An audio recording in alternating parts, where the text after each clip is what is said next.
be at this moment, you got to be mature and listen to what your partner told you. Okay. Right now, I don't know what he said. Headspace, headache, not feeling well, stomach not doing well, or I'm just not in that mood right now. People aren't. People are not always in the mood.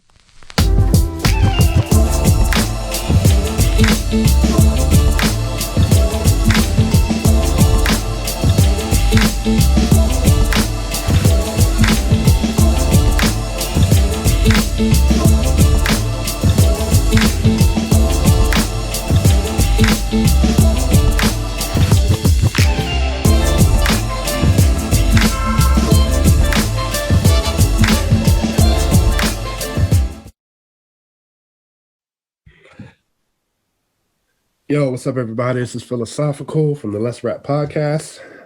And I am Jay Echo. How are you doing, everybody? Today, we have a special guest, the real Jannie B. She is has a live talk show on Instagram, the Jannie B Perspective. Really good friend of the podcast, really good perspectives on many different topics that kind of correlate with what we talk about just from a female perspective, of course. And today we're going to be talking about why immediate assumptions in intimacy. And I assume we're going to be talking about this in a dating perspective, marriage perspective, and even in being single. Sure. Yeah. I will kind of say this about this. I think sometimes a lot of our fellas out there that tend to put the physical attraction as far as to a woman as intimacy, to the fact that it's a little bit okay in some people's minds as far as if a woman doesn't want intimacy or sex that night, it's like, oh, I have a headache, she doesn't feel good, or whatever the case may be, not right timing or anything like that. But if the man doesn't want it, it's sometimes categorized as he's lost all interest in me. Lost all interest. There's an attraction he's problem. He's cheating on me. He's what's it called? He's got one foot out the door. Whatever the case may be. It can cause, let's just say, a lot of insecurity issues, which I think a lot of this certain type of topic isn't discussed enough, and especially, I do think relationships and marriages do go through this. On an everyday basis. I tend to believe that there's no way people have been married 30 years plus and not having this type of conversation, because you are seeing this even in the dating realm also. You're seeing this person all the time, you're around this person all the time, you're living with this person all the time, you're seeing her and him on an everyday basis. So we just want to kind of tackle that topic as far as, from a female's perspective, and we'll also give our perspectives on it also from a man's point of view. So we'll start with you, Miss Jannie B. What are your thoughts on this? What are your perspectives on this? So within your question, it says immediate assumption. So what is like our immediate assumption when you're in bed with your man, boyfriend, husband, or whomever, and you try to, have sex, and he's like, no. My immediate assumption is he's not sexually attracted to me. And I think it's also, I hate to make everything so deep, but I think there's something deeper under that. I think that falls into toxic masculinity. Seeing a man, are we objectifying a man too? Like he's only good for sex, or that's his biggest selling point as a man, is sex. So now he's not giving, now he turned me down, because our mind is he's always turned on if it's someone he's into, if it's someone he likes and he's attracted to. So I'm questioning myself. So, when you hear people say, when a woman gets a lot of attention, she complains about it. And then when she doesn't get any, sometimes you're like, like, let the guy not make a cat call at you. Make somebody not give you some attention. And you're going to be like, oh, do I look fine? So it goes into some of these really unhealthy thoughts. Okay. So I think it's kind of, I didn't even know this was a thing. I didn't even think about this. So this question is very interesting because I have been in that situation when I was married. Trying to think back, it's been some years. I was married for 13 years, by the way. And so you have some experience in this. Wow. Yeah. So of course we went through a time where one of us didn't want to. And that was my immediate thought, honestly. Even if it passed, or I'm like, you're just overthinking that. I did think that it was something wrong with me. So I'm not even considering what his problem is, because it was all about me at that moment. Okay. Yeah. So if you had to do it over again, and, what advice would you kind of give to the fellow ladies and gentlemen out there? I think it speaks to I have to be secure within myself.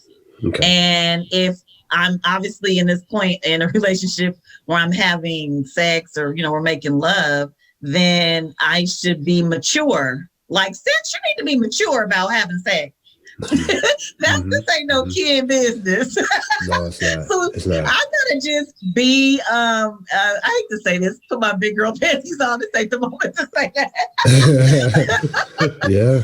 I'm gonna put that on I'm gonna put that on a t-shirt. Sex is a grown person business. Just like be at this moment, you gotta be mature and listen to what your partner told you. Right now, I don't know what he said. Headspace, headache, not feeling well, stomach not doing well, or I'm just not in that mood right now. People are not always in the mood. So what do you say? What do you say to the fellas that I want kind of give you a perspective first on what do the fellas what do the fellas do if, and I know that kind of falls under communication, but that's a tough conversation to have, to say, I don't feel like having sex tonight.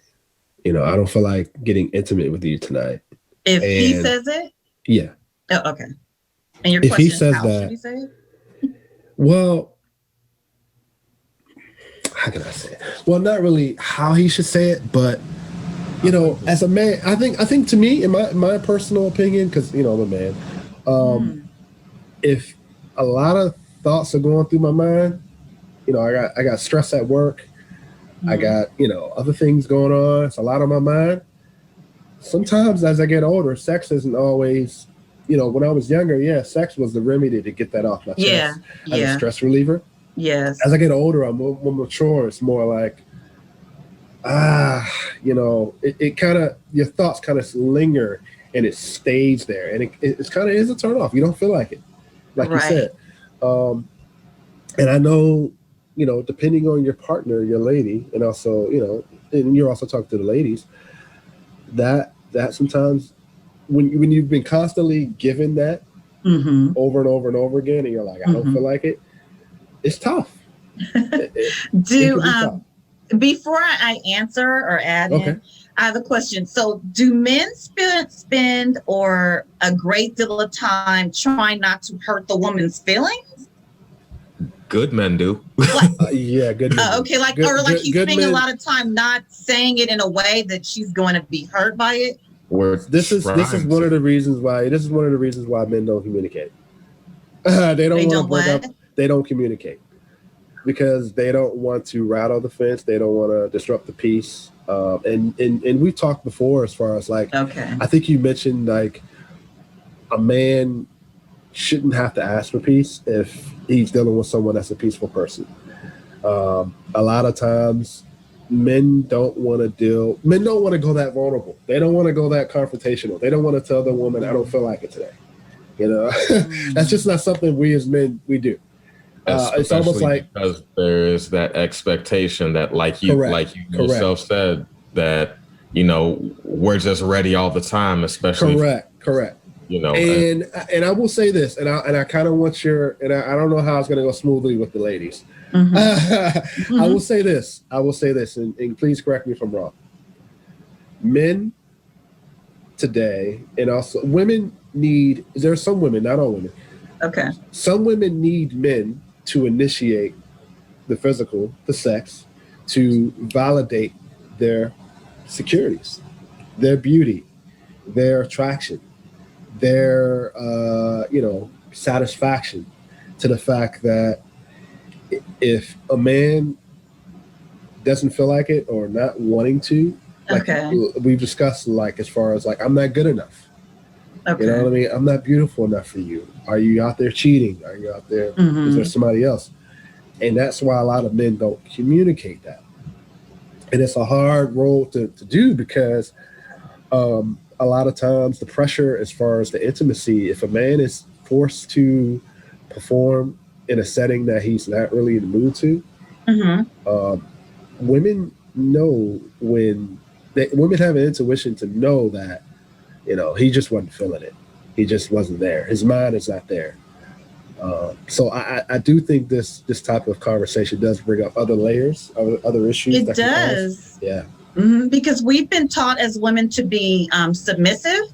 Correct. So submissive, I'm more like, this probably isn't a good word, subservient. So that means, or like, so when it even comes to sex, we're always waiting on the man. And then even if you're raised Christian, you wait on a man to, you be found. So it's always like, you don't have a say in your dating. Men say we have a lot of say, but sometimes we don't feel like it, because if I'm waiting to be found and it's not acceptable for me to go out and chase or to approach a man or ask, because I might look thirsty, I might look like I'm promiscuous. So even that rolls over to sex. So she still kind of waits for him to make the advancement. And I know just talking to men who said, hey, or I've been in a relationship, or my last relationship, where he was like, you can I like if you make an advancement towards me too. Exactly. It was like, and I was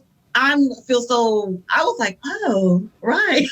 Like I probably did it, but not that often. And it kind of like opened up something in me, and just how I was always leaving this certain pressure on him. But I think the not initiating stems from a lot of just how women are conditioned and taught that the man makes it, or almost like that whole, like the urban kind of culture, like don't let him know you're a freak right away. Do you feel like some women are afraid? Some women are afraid. How many of us really know about? A lot of women don't even know about their body until their first sexual experience. That's when they learn about their anatomy. What gives them pleasure? What makes me feel good? Because we're not allowed to really explore that. Like the whole sex thing about us growing up is keep your legs closed. Well, we don't all keep our legs closed. So you're going to end up in a relationship. You're going to end up with a man. We all have desires. And it's just, even with men I dated and like who've had daughters, and I don't know how we might be around the topic of teens and sex. And not that I ask, because I would never ask this, but they'll say, oh yeah, they just volunteer. I know my daughter's a virgin, and their daughter may be like 15, 16, 17. I'm like, oh yeah, how do you know? Like, and they're like, because they're just assuming because it's their daughter, and they don't want to think about that she's not. And I'm like, do you know that you were with someone's daughter too, who probably thought the same thing? And I'm like, we don't give women enough information to empower them around sex, because there is the double standards which benefit men. Do you blame men for that? I do. I know it's from our patriarchal system that all of this. I do all day. So it's men, because it benefits men. I mean, you know what I'm saying? So let me. Now this brings up a good question. Okay. Do you feel like men stay quiet because they don't want to tell their woman what they want or what they need, because they feel like, they don't know what type of response that they would get? Or, Wait, you're saying men are not telling their women what they want sexually? Correct. I think that could be. I think that could be a. Oh, you tapping onto something. Yeah. Because I think with men, we tell men like, okay, don't marry, don't turn a hoe into a housewife. So we're like, tell a man like, get the woman who's like good and wholesome, and then, but you don't be marrying this. But maybe we're not sending men into marriage happy. So I'm sitting. I don't like saying this, but I'm sitting on a rant right now. So I'm man. Oh, give me. Okay, wait. Let me tie this up. I mean, not that we don't send them in happy. I'm saying we're just saying choose. Like men are marrying maybe for like, well, stability too and a foundation. And I'm saying like, so he's choosing this woman that represents that, but maybe that's not always the woman. He hasn't, and some men haven't explored this whole wild sexual life they might have had with these other women that they have with the women they're getting married to. And they haven't disciplined themselves before this marriage to even get into this type of relationship and be in this commitment. And it's like, you went from that bachelor party still swinging on the pole, you know, with a woman to now you get married the next day. Where was the in between of the discipline? And I think we put the discipline on the woman, where the woman should be disciplined. And women are just as sexual. We want it too. But we have been like told not to do it, not to get out there, not to sow your wild oats, not to know your pleasure zones. A man get married, you know every pleasure zone. You're a woman, you don't know anything. Yeah, I think I got a rant right out the Jay. Okay, Jay. So I'm gonna start with something Phil said, which is what's it called? See, I got so much stuff going on in my head right now that I don't forgot. But essentially, Miss Jannie, you said it's the patriarchy, and I agree 100%. And here's why. Okay. Like you said, we all grow up. At least me. I'll speak about me. I don't know what other people's upbringing was like, but me. I grew up with that whole, you want a lady in the streets, but a freak in the sheets. But then it's also, when you get out into the dating world, it's like, oh, you mess with her because she's a hoe, but then you marry that one because she's, she ain't done nothing. Yeah. So it's like, all right, you set yourself up for failure, essentially. Mm-hmm. So you've got it in your head right now that, oh, I need to be with this woman to get my rocks off, so to speak. But then the second I'm trying to settle down, then I go with, for lack of a better term, plain Jane, who doesn't know anything, who has no experience, who is a virgin, quote unquote, and is pure as new snow, right. and that's gonna be my wife. Meanwhile, I know good and well that like, whatever your kink is, oh, you're into BDSM, you're into I don't know, you like it rough, whatever the case may be. But then you go from that to, I just lay down and then we'll make it work. We'll figure it out. And that's how I'm going to be happy for the next 20, 30, 40, 50. Right. You mean to tell me you are a grown man? You are a smart, supposedly intelligent human being, and you think that's how you are going to build a successful sexual life. That's what you think it's going to be.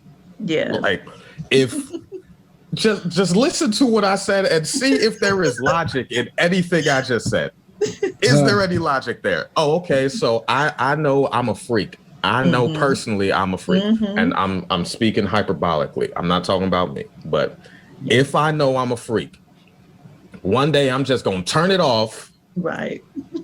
And I'm just going to be satisfied with vanilla stuff. And we are going to raise our 2 children together in holy matrimony, and Jesus will bless our reunion and all of that sort of stuff. Miss me with that. Nah, bruh. Right. and that's part of the reason why, why I ask so many questions about double standards and stuff like that, because it's like, yo, do you I think we lost Jay. I think. Oh yeah. That's a cool picture. I might have to take a picture of that. Maybe that might go viral. Oh, that could be a meme, right? I know. He's gonna hate me for this. Hold on. Let me see where. Hold on. Let me stop the recording. Hold on.